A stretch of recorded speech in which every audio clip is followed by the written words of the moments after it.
the spine, that what we call subluxation, which is that misalignment in the spine. Okay, take that pressure off that nerve and allow the body to basically do what it's meant to do. Your body does all the work. Okay, so basically what we do is just let the body, take over at that point. So we help with so many different things, more than just neck pain, back pain, headaches. And one of the things that really plays big into this, and one of the directions I kind of want to take this conversation was posture. And we were speaking a second ago just about posture and the three types of posture. You were saying sleeping, sitting, and standing. And I've never actually considered it that way, but that's a great way to kind of think about it, because they all play a big part. And posture, in those aspects plays a big part in how we function and how the body is able to deal with stress and deal with, whatever situation. Mm-hmm. So to kind of backtrack a little bit, okay, we're going to kind of go back to, the moment we're born, and this is one neat thing and one beautiful thing I love about chiropractic is that, it spans all ages. So this is why I'm saying it's not about neck pain, back pain, headaches, but it starts from the moment you're born to the moment you die. Okay, you can benefit from chiropractic care. So to kind of take that into play, when we're born, okay, we actually just have one curve in the body. Okay, we're born like this. Okay, right. You're in the womb, and basically, well, that's why it's called fetal position, right? Absolutely, yeah. It basically curled up in that position. Absolutely. Mm-hmm. So when we're born, we have that one curve, and we actually develop that curvature as we're growing and developing. And one of the neat ones that kind of starts off first is that tummy time. Tummy time with the mom, and they always push. It's very important. Tummy time. Well, why is it important? So to explain that a little bit better, when we're in tummy time and the baby's face down, their muscles are developing and growing and basically have to build. So what we do is when tummy time, we bring that head up and we're looking at the mom, and the mom is interacting, and then the muscles get tired and they go back down. So basically what you're doing is you're bringing that neck up, looking at the mom, and then the muscles get tired and you go back down. And then you come back up, and then as time goes on, you start developing that first curvature in your spine, which is that cervical curve. Okay, yeah. So as we get older, we start crawling. Okay, as we crawl, we start holding ourselves up, and that lumbar spine starts to drop down.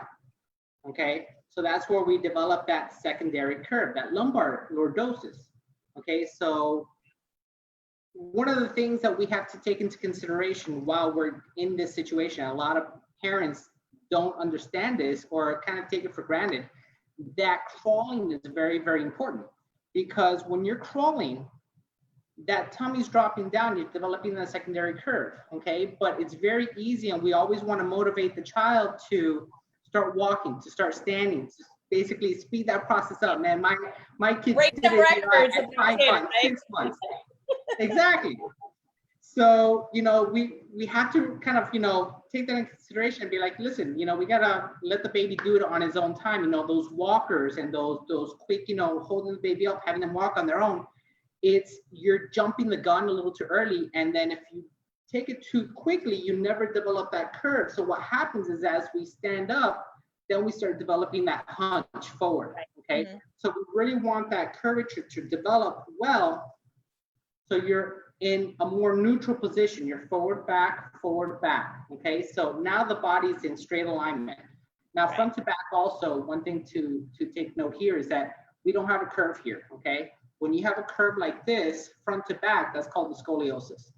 Yeah, I have so many clients with scoliosis, and I wish they would have addressed it as a child because, once you're fully developed, it's very hard to correct a lot of that. So actually, you have to catch it during adolescence. That's why you do spinal screenings during 6th, 7th, 8th grade, because if you catch it early enough, you actually can correct it and improve it to a degree. I've seen full corrections in my time, but it takes a lot of work, not just on the chiropractor and going in for the visits, but on the child itself. And it's kind of hard to tell the child, listen, you got to do these exercises, you got to watch your posture, this and that, kid's going to be like, okay, Sure. You know what I think is harder though, Gerry? I've had clients, and I mean, you obviously, you're the parent of a child and you do the best you can with the information you have. And I'm not judging anybody, but I think fighting them and being like, do these therapies, do these things. I've had clients that they've put those casts, those braces on their kids, and they live like that for like a year to try to correct the spine. And or longer. I think, I mean, again, there's no judgment. I mean, obviously you do it's your child, you do your best decisions you make for your child, and I respect that. But I just feel like any brace on your spine is just gonna really lower the muscle tone in the area, and it's not gonna kind of teach your nervous system how to correct it, like exercise and chiropractic and that sort of thing. So I wish people wouldn't be scared of chiropractic work in that sense. But you know, yeah, I definitely. I mean, if you think of a brace too, with the idea behind a brace is you're hoping to stop the progression from getting worse, but there's nothing in the brace that pushes and tries to correct that misalignment or that curvature. So that's where chiropractic really comes into play, and you can actually kind of introduce that movement back to alignment. Yeah. So absolutely, definitely, you know, it takes part, but you hit it on the nail there. We have to be kind of proactive about that and catch it early, okay, to make a change. Because once you hit adulthood, which is women is about 19, men is about 20, 21, there's really no correcting it at that point. Now it's just maintaining it and keeping the spine healthy at that point. So, you know, you don't develop degeneration things as you get older. Well, I'm going to say, like, with the clients that have scoliosis, and I love them, they're great people. It's just, you're keeping me in business. I mean, because they have to get my massages weekly. Some of them have to get massages twice a week because the pain can be so unbearable for them that they cannot function. And two of my clients that had really bad scoliosis, as soon as they had kids, they went through the pregnancy, they were fine because the elastin allowed their ligaments just kind of to settle. So they actually felt very good during pregnancy. But then once they had the kids and they started the up and down with the kids and getting them off the ground and the whole thing, I mean, their backs were just a mess. And without the constant like upkeep, and a lot of people can't afford that, you know, but with that constant, I had to be there constantly massaging them. So it's definitely, the earlier the better to kind of prevent that. I hate to see them suffer that way, but it's just, you know, you got to do what you got to do. But you know, you touched a great point there, because exercise, stretching, massage plays a big part in that as well. Because now when you do have a scoliosis, okay, one side it has shortened, that muscular side on that side has shortened, this side has elongated. So you have a lot of imbalance in the body. Now the body starts to tilt and you start having muscle fatigue, muscle tightness. So you're not able to move as well as you should, and the body starts to compensate. The body's going to do that as long as it needs to keep you out of pain.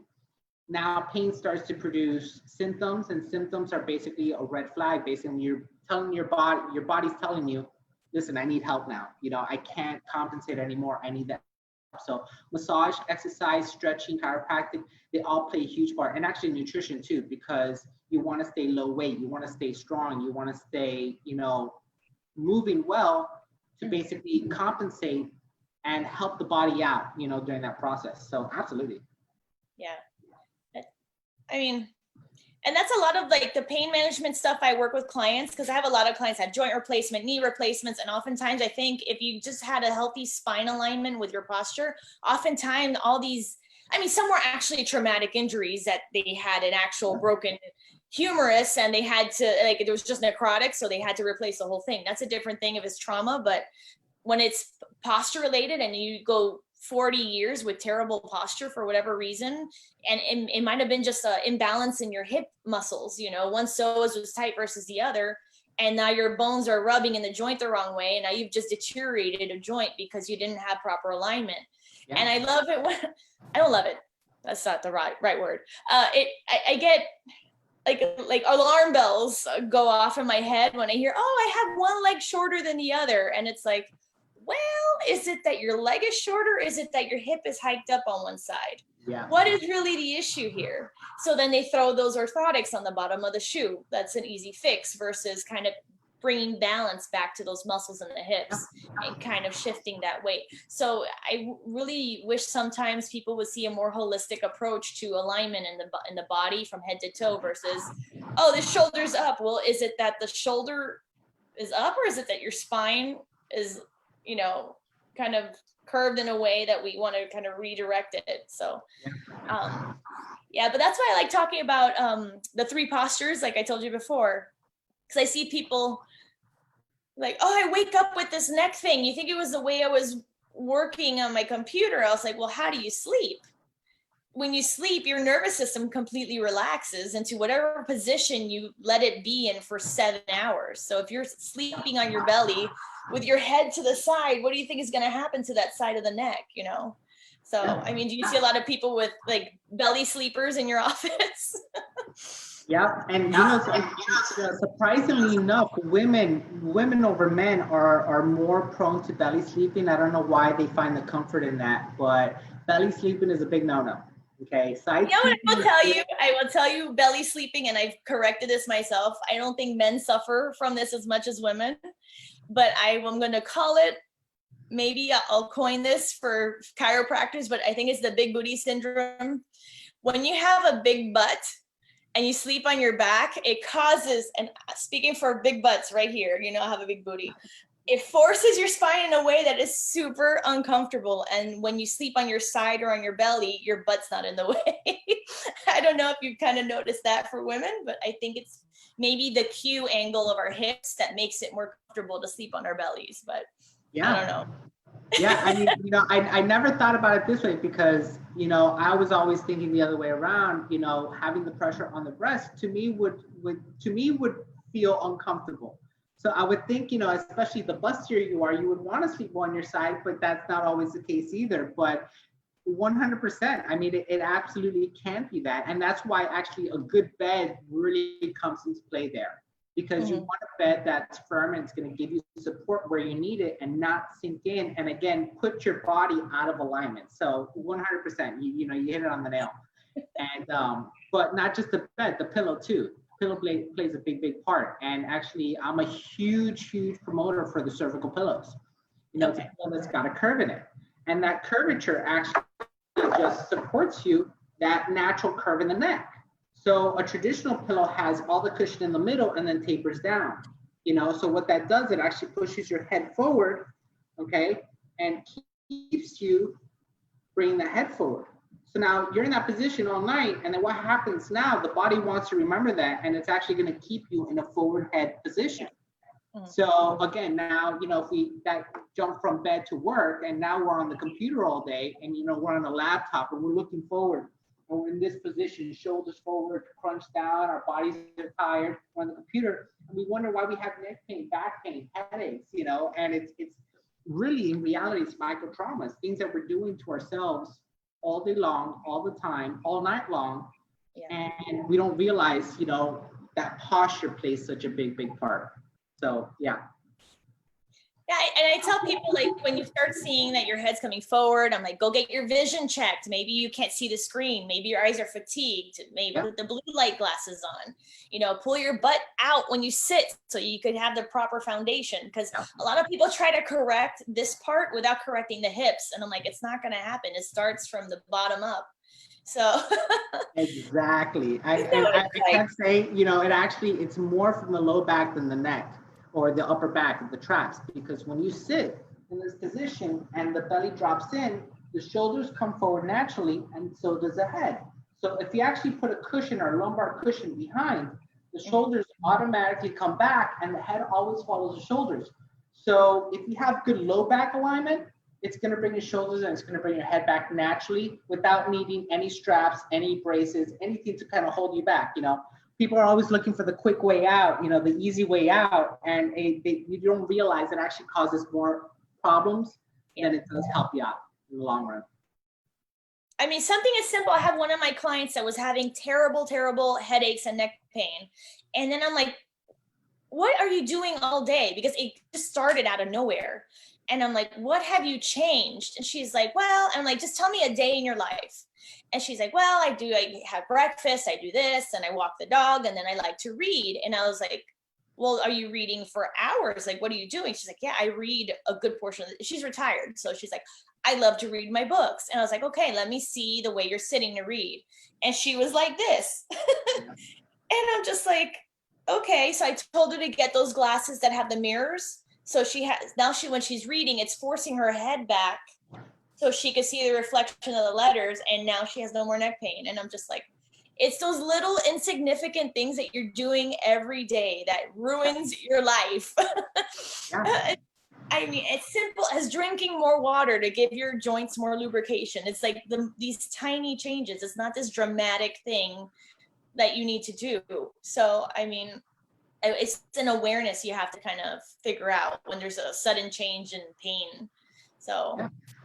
And that's probably our biggest struggle as chiropractors, is that patient education. Because again, you know, once we align the spine, get the body moving, what are you doing after, you know? And it's exactly that, you know, you have to track what you're doing from the moment you wake up to the moment you go to sleep and how you're sleeping. You know, that posture plays such a big part. But yeah, and it's not just reading the books, you know, it's kids nowadays, you know, we again develop that curvature when we're kids. Yeah, amen to that. Yeah, exactly. As that head comes down, you're on the phone, you know, you're on the game. And you know, it's becoming a bigger epidemic on younger and younger kids. But the problem is, the younger you start, as you get older, it develops into a bigger and bigger problem down the line. So catching it young is huge, because when it's easier to correct it when you're younger, the body's more forgiving. There's less damage, there's less muscle memory. So if you can ingrain those good habits young, as you get older, it changes your world completely. But you know, when we're younger, we seem invincible, and we feel like, you know, we recover from injuries and stuff like that so quick. It's like, oh, you know, it's nothing. But all those little things play such a big part long term. And that's what we have to think. You know, it's that quality of life when we're 40, 50, 60, 80, you know, or older. And you know, I've had patients, and it's not an age thing. You know, I've had patients in their 20s, 30s that have major joint degeneration. And I've had patients in their 70s and 80s. I take x-rays and they put those kids to shame. Yeah. And it's because they've been active their whole life. So, you know, going back, you know, exercise, nutrition, you know, massage, chiropractic, all that plays its big part, and rest, because that's actually how your body heals and repairs. So it's a balance of all of that. And it's a balance of keeping yourself healthy and not waiting till the symptoms come in and then taking a pill or medication. So medicine has its place, and I have complete respect for that. My father's a doctor himself. So, you know, I see both sides of that spectrum, but you can't rely on a quick fix when the symptoms and problems have been there so long, because there's no fixing that. You have to allow the body to change. You know, you're not going to go to the gym, get a six pack, you know, overnight. You have to work on it, you know. My favorite commercial is the one where the guy runs around the gym and weighs himself again. He's like, did I lose weight yet? It's like, no, it's consistency. Want that quick fix, yes. You know, or those ab machines that you stick it on and you're watching TV and you're doing your thing and you feel like you're gonna get a six pack. I guarantee none of those guys got the six pack wearing that machine, you know. So, you know, you have to take accountability for where you're at, but also know that it's never too late to change. Well, I really think, like, exactly with the accountability, I think we've moved too far into making the doctors responsible for our health. And like, it's such a level that is just mind-blowing to me. I mean, it's your health is everything that you do every single day. Your mental health, emotional health, spiritual health. I mean, it's the practices you have every day that are going to make you healthy all around. And you can't just be treating your body poorly for 10 years and expect, hey doc, I need you to take care of this for me now. So it's you've got to kind of take a responsibility for that. And it's okay. It happens to many people. It's not like a judgment, but it's just kind of like, you know what, once you hit that point where you're like, I need to do something, realize, just be like, you know what, I put myself in this position 90% of the time, 95% of the time. Yeah. I'm not, there's a percentage of people, you know what, something just happened out of their control and it's just, that's fine.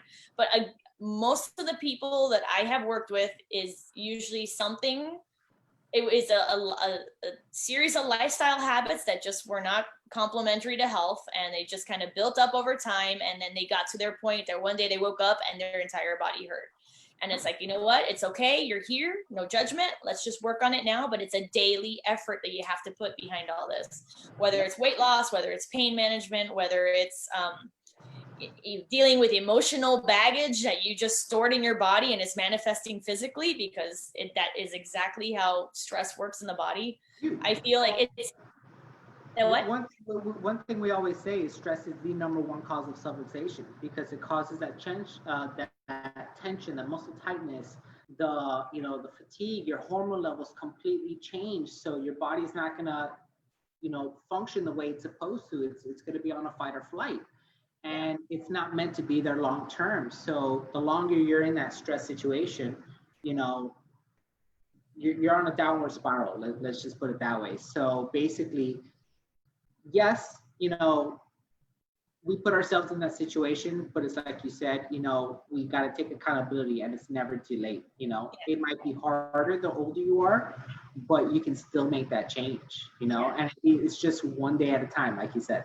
Yeah, it's just, let's pick up one small daily habit, work on, like the first one I like telling my clients, I don't want you to worry about anything else. Don't change anything. Just drink more water every day. Master that one thing, and you're just going to feel 90% better, I think. I feel like people, their entire day just flies by, and they haven't even sat up from their chair to drink a glass of water. Yeah. So, I mean, like these little changes. Actually, what other nutritional things you recommend your clients to focus on? Because you mentioned nutrition earlier. So how would that help? Like, what are some tips you can give about how nutrition affects your spine health? For sure. Well, weight is one. I mean, gosh, we could spend a whole nother session just on this, but I think you made a great point, changing one thing at a time. I think one thing what happens is that we try to completely do an overhaul overnight, and the body goes into shock, and it's going to be like, whoa, what's going on? And yeah, you'll lose the weight, but then once you hit that weight back, and then it's like, okay, finally, now I can cheat a little bit. And now the body's just going to hold on to everything it can because it went through that starvation and never acclimated naturally. So changing one thing at a time, like you said, add more water, or don't drink soda. Right. Or maybe reduce the amount of, sugar you put in your coffee in the morning, or maybe even reduce the amount of coffee. I mean, I don't get me wrong. I'm from Miami. I love my coffee, but just reducing everything in moderation. So once you do one and it becomes a habit, add a second, and then add a third, and make it a lifestyle change. You can't make it a fad diet and hope that your body changes and stays that way. You have to be consistent with it, because the body's only going to change to what you put it through. Yeah. And what you feed it is what you're going to get out. So, I think that's a kind of a quick way as far as nutrition goes. And, there's tons of different nutrition. There's keto, there's, Mediterranean diet, there's, gosh, it goes on and on. I mean, just pick one. Yeah, exactly. All of these, and they all work, but they don't work for everybody. You have to find what works for you and what you're going to stick with, and you'll see results. When I see that people that get frustrated with diets is that they do it for 3 days. They don't see that they lost 10 pounds. And they're like, oh, well, I haven't lost weight yet. I'm going to go have that pizza. And it's like, well, then you're not giving it time. Just like weight loss with training, or just like learning a new skill, whether it's typing or crocheting. It took me years to learn how to crochet. It takes a bit for the skill to be developed and for the effect of that to show. So you got to give it a little bit more than a couple days, guys. Yeah, it took more than a couple days to get where you are. So you gotta backtrack and kind of give it its time to. That's a point I tell clients. I want to lose 50 pounds. I'm like, okay. I want to do it in a month. I'm like, I'm like, well, how long did it take you to gain the 50 pounds? Oh, I gained it over 15 years. I was like, you think what happened in 15 years, you're going to be able to undo in a month? I mean, it's possible. I'm not going to say you can't do it, but do you understand the effect on your body? Because I don't even think that's healthy for you to lose a crazy amount, So And the mental willpower to be so strict with your body and your emotions and your mental capacity. I mean, there are people that are all stars with this and can do it, but the willpower required for that to happen, I don't even think that's healthy. It gets to the level like OCD. Yeah, you're adding more stress. You're adding more, not just mental stress, but physical stress to your body as well. And you got to think, it's not about the destination, it's about the ride. Enjoy the ride, and you got to make it that lifestyle change. Be consistent with it. Do something that makes you feel better, and enjoy it, because I think, and it goes with work. I mean, do something you enjoy, and you'll never work a day in your life. Yeah. And it's exactly that. Change your mentality, change your way of thinking as far as what you want, and make those changes, and enjoy the ride. And then it's like a bodybuilder. One reason I love bodybuilding so much is, you see a bodybuilder, and we'll take Arnold Schwarzenegger, because everybody knows Arnold Schwarzenegger. He goes in, and they isolate muscles, and they work every muscle, and they're constantly posing and looking at it. It's not a vanity thing. Is they're checking to see balance, symmetry. Where am I lacking? Where do I need more focus? And then you start changing. It's a ride. You're not going to get there overnight, but if you put the passion and the willpower and the dedication there, you'll feel better, you'll function better, you'll look better, and you'll enjoy it, and you'll stick with it. Because if you don't plan for that, then you're literally planning for failure. You're setting yourself up for failure, and that's why we go into these yo-yo diets, and they just don't work. It's so interesting with like dieting. Like, we put this crazy, I think this goes for most things in our life, we put this insane expectation on ourselves. Yeah. And it's like, I would never expect you to lose 30 pounds in a month. Why am I expecting something insane like that of myself? I would never expect you to completely change your entire life. Like, I would never put that expectation on someone else. And we do this to ourselves. And I really think it's an unhealthy, I catch myself, it's that perfectionism thing. Like, I'm gonna, I don't know, I'm gonna run a marathon this weekend. It's like, why do I haven't been running 10 miles in a while even. What makes me think I can do 13 this weekend when I haven't been keeping up with my running? And it's like, why do it's this mental overload that we do to ourselves. And I think it's very unhealthy. So that's why I like, when I approach my clients, I like to approach, I think you do this too as a I think chiropractors do this very well, is connecting the mental, the emotional, you connect all the parts of their life to put it together. Anytime I've been to a chiropractor, it's like, okay, well, what's going on with you, Joanna? I'm not saying, I don't spend enough time at medical doctors. I probably should go get my blood checked, maybe, I don't know. But I feel like there's a more, that holistic approach is so important to kind of balance with the medical doctors as well. It's kind of having a balance with both. One of the things I love about chiropractic is that we have more interaction with the patient. Mm-hmm. So, we take the time, we take the history, we see what's going on, what's the problem, where did this come from, Yeah. And again, a lot of it's been there long term, we're just seeing now the symptoms pop up. But, having that interaction and that dialogue, and then also being consecutive seeing patients, you see that change, and you're able to build on that and guide them and change a lot of those, which in turn is just bad habits. We develop bad habits, so, finding those little things, and it's not just chiropractors, personal trainers, they see it because you're constantly seeing the client over and over, and you see that change. And what are you doing? And, we could bounce back to, posture, correct posture, this and that. Why are you injuring yourself? Okay, well, you're not in the right posture. You're not there yet. Or the weight's too heavy, you need to back off because now your body's going to start compensating. So we do the same thing when we check a patient, check them from the head down and down up. What's going on here? A lot of times you have shoulder pain. Well, yeah, maybe it's from bending forward, or maybe you had a shoulder injury back in high school, throwing softball, baseball, and it happens, and then we develop those those compensation. We never corrected it back then because we're like, oh, you know, I gotta work through it. I got another game. I gotta keep playing.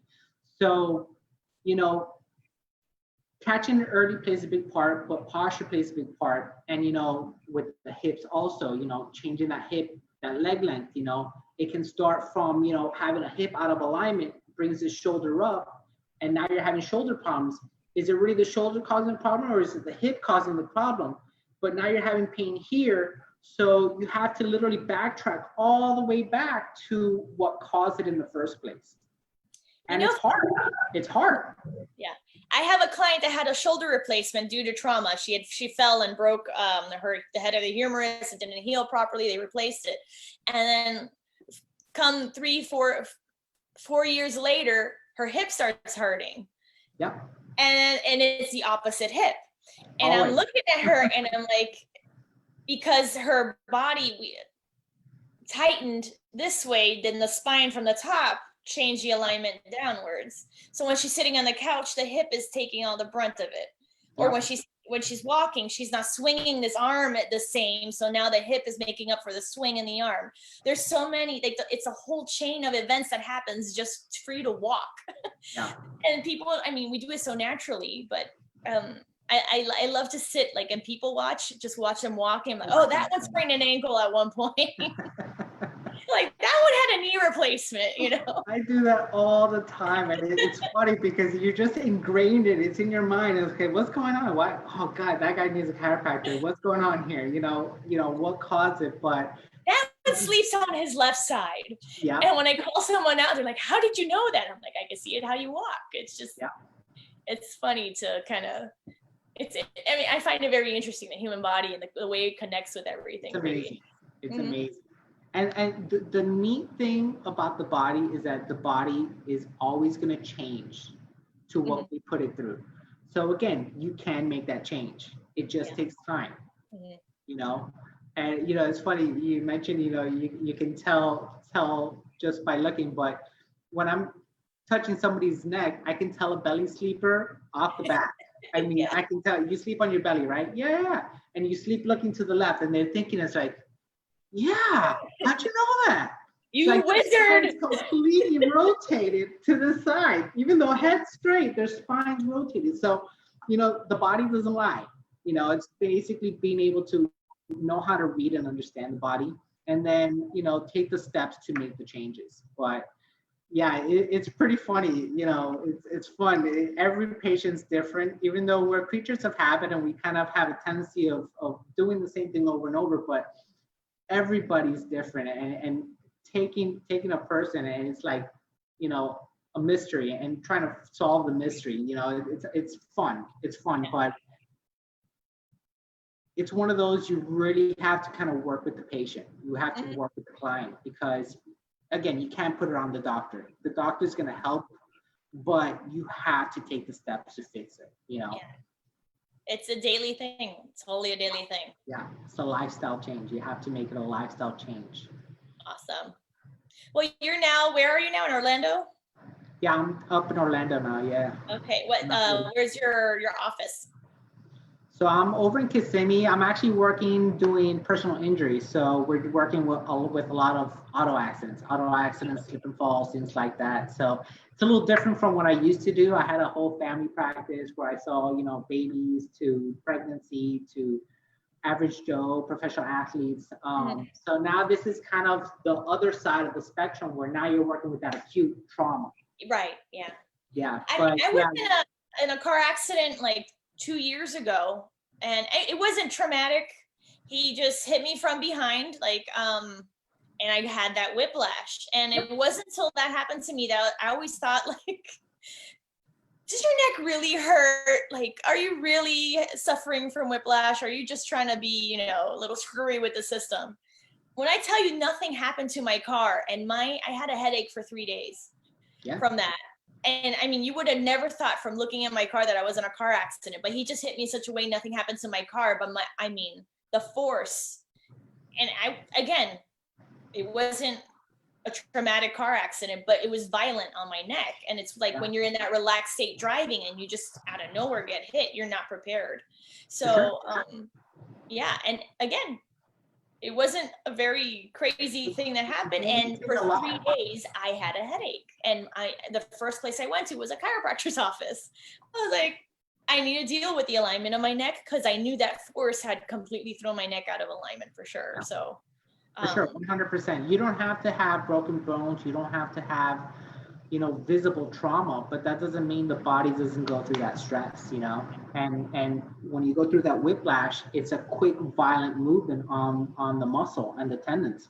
So they'll spasm up. They get very, very tight, and they create a lot of tension on the base of the skull. They actually straighten the spine out a little bit too, because the muscles tighten up. So now when you get that straight neck, okay, your head's here, it moves forward. Now center of gravity's gone forward, so all that tension's on that back where there's already stress from the accident, and it just develops into that headache. So absolutely, most headaches actually are cervicogenic, meaning coming from the neck. So thank you for your service then, Gerry. That's what I was going to say. I'm sure you're helping a lot of people with injuries, because car accidents could be pretty violent episodes. Actually, focusing on this, I've actually seen it gets pretty bad. It really, it's, you know, it's hard, and it's hard to work with. And you know, the sad part is a lot of times, you know, those accidents, you're not even at fault, but now you're having to deal with the repercussions. So that, and some people, it's a lifetime that they deal with this, you know. And it's like, you were innocently driving, weren't breaking any laws, just minding your business, out of nowhere something happened. I don't, you know, whatever, it was an accident. Why they call it an accident? It was never intentional, but it happened. But yeah, now you have to deal with it. Change your life. Yeah. So hard. Yeah. So thank you for helping people every day like you do. It's my pleasure, Joe. With your beautiful soul. Okay. Well, if you guys are in the Kissimmee area and you need and you're in a car accident, you need some work, Gerry's the guy to go to. Do you have any other programs you've got going on, or you're strictly working in the office now?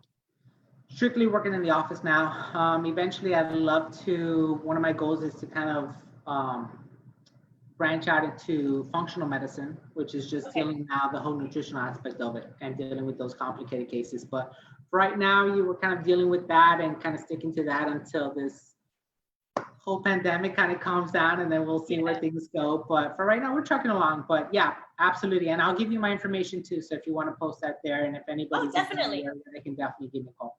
Awesome. Well, thank you for joining me on my show, Gerry. Thanks for having me. It was my pleasure. Well of knowledge, and I love it. And I'll definitely have you on again. So, for sure. All right, guys. Well, I hope you have a great rest of your Sunday, and be well. Stay safe, guys. Bye, guys.